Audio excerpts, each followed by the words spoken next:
Feeling disconnected from your community? Turn to BrainerdDispatch.com.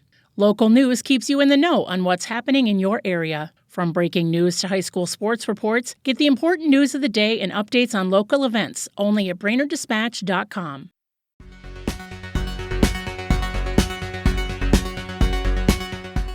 Good afternoon, Brainerd Lakes area. It's Monday, November 24th. I'm Delynn Howard with your Brainerd Dispatch Minute, the weekday podcast of the Brainerd Dispatch, brought to you by Rayboyne and Francis Law Firm and Riverwood Healthcare Center, catching you up on the news of the Brainerd Lakes area.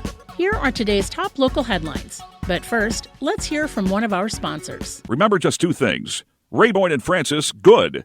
Insurance companies, bad. Rayboyne Francis gets it done. 828-9211. Winter appears to be on its way to the Brainerd Lakes area. A winter storm watch is in effect for Aiken, Cass, and Crow Wing counties from Tuesday morning through Wednesday morning, with 3 to 7 inches of snow possible. The National Weather Service in Duluth issued the watch on Sunday afternoon. Forecasters said roads, bridges, and overpasses will likely become slick and hazardous, and motorists should plan on slippery conditions. The hazardous conditions could impact the Tuesday morning and evening commutes. Check today's Dispatch e-edition for more on the coming weather. Parties involved in the November 16th use of force incidents in Cass County have been identified. Cass County deputies Caleb Cherney and David Donner both fired their department-issued firearms during the incident. James Wayas of Anigam was killed. Deputies were called just after 4:30 p.m. to Turtle Lake Township on the report of shots fired. They arrived to find Wayas walking alone on County Highway 13. Cherney attempted to speak with Wayas, who ran from the deputies on foot. Wayas and Cherney exchanged gunfire. Cherney was shot in his upper right leg. Donner was responding to the foot chase and shooting when he saw Wayas emerge onto the roadway. Donner fired toward Wayas, striking him and killing him at the scene. Cherney has since been released from the hospital. Both deputies are currently on critical incident leave. The Bureau of Criminal Apprehension is investigating the use of force and will present its findings to the Cass County Attorney's Office for review. The familiar sound of the holiday season is here, with ringing bells accompanied by red Salvation Army kettles. This year's Red Kettle campaign officially kicked off last Thursday at Super One Foods in Baxter. The need is significant this year, with more Lakes area families requesting help from the Salvation Army. About 1,500 households per month request services. The Red Kettle campaign runs until December 24th. The annual Day of Caring on December 18th will have a matching donation for all funds collected at the Brainerd and Baxter Super One Foods. Bell ringers are needed to help the initiative. Find out how to help in reporter Tim Spire's story in today's e-edition or at BrainerdDispatch.com. Puffy vests, side ponytails, and neon colors were all the rage during the Brainerd Lakes Area Chamber of Commerce's Celebration of Excellence last week. The theme of this year's event was Back to the Future, celebrating past, present, and future businesses and leaders in the Lakes area. Businesses and community members gathered at Craigan's Resort to celebrate this year's award winners. This year's Business Legacy Award went to Kevin Thiesing of Lakes Printing, while Brenny Family Funeral Chapel and Advantage Home Pros took home honors as well. Tim Spire has the full story in Saturday's Dispatch and online. Visit Brainerd is getting a rebranding for 2026. The organization will become Visit Brainerd Baxter. Executive Director Mary Devine Johnson presented the marketing plan to the Baxter City Council last week. She said the rebranding was the result of strategic planning. She spoke of creating an identity as the gateway to the Lakes area, with Baxter being the anchor. The conversation for the future is how the community can develop assets to put it in the landscape for meetings and sports that could take the area to the next level as a destination. Read more about the change in managing editor Renee Richardson's story in Saturday's Dispatch. The bond between humans and their dog companions is at the center of a new nonprofit in Brainerd.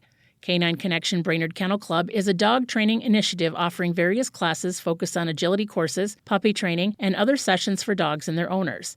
A mental health component is central to the nonprofit as well, as Executive Director Janet Hennies works to honor her son Jack, who took his own life in 2022. Reporter Teresa Burke has all the details in Saturday's paper and online. The preliminary tax levy the City of Baxter set in September may be going down. In a work session last week, council members learned changes in the city's tax base and health insurance costs could factor into a further reduction in the proposed property tax levy increase. In September, the council set the levy at 5% increase over this year. Numbers presented during the workshop could reduce the levy increase to just 2.2%. Take a look behind the numbers in Renee Richardson's story in Saturday's Dispatch. Now let's hear from another sponsor. Riverwood Healthcare Center, a top 100 critical access hospital offering advanced surgical solutions, plus a wide range of primary and specialty care at clinics in Aiken, Garrison, and McGregor.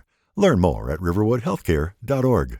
From former Dispatch publisher Terry McCullough's column, this was Brainerd, exploring the Dispatch archives. Here's today's tidbit of local history, brought to you by Mills Automotive Group. 100 years ago today, in 1925, the Dispatch reported that the Brainerd Ice Company is moving their ice house from the south side of Laurel Street to Rice Lake. The ice house on the north side of Laurel has already been torn down and rebuilt at the lake. Ice previously moved from the lake by teams of horses, taking 2 weeks, will now be done by continuous chain and elevator, taking 1 week. For a daily dose of This Was Brainerd, visit BrainerdDispatch.com or find McCullough's column in the newspaper or e-edition. Now here's today's Lakes Area forecast, brought to you by JN Tree Service and Landscaping. Storm Tracker. Happy Monday, Brainerd Lakes area. Increasing clouds throughout the day today and one last mild day with a high of 51 degrees and light winds. We are going to be tracking a chance for some rain moving in overnight tonight. That will switch over to snow by Tuesday morning, and temperatures will be falling throughout the day. Accumulating snow in the Brainerd Lakes area, anywhere from 2 to 5 inches of snow. Could see some isolated higher totals in there as well. It will be turning breezy and much colder. We'll continue to keep that wind and breeze around on Wednesday with a high of only 27. The snow will kind of diminish mostly to just a stray flurry. On Thanksgiving, partly cloudy and a high of 26 degrees. Not a whole lot of wind, but we'll stay in the 20s for Friday and into the weekend. I'm Storm Tracker meteorologist Jesse Ritka. Thanks to Mills Automotive Group, Ray Boyne and Francis Law Firm, Riverwood Healthcare Center, and JN Tree Service and Landscaping for their support. And thank you for listening to the Brainerd Dispatch Minute. For more news throughout the day and for information on becoming a subscriber, visit BrainerdDispatch.com. Have a great day, and we'll catch you tomorrow.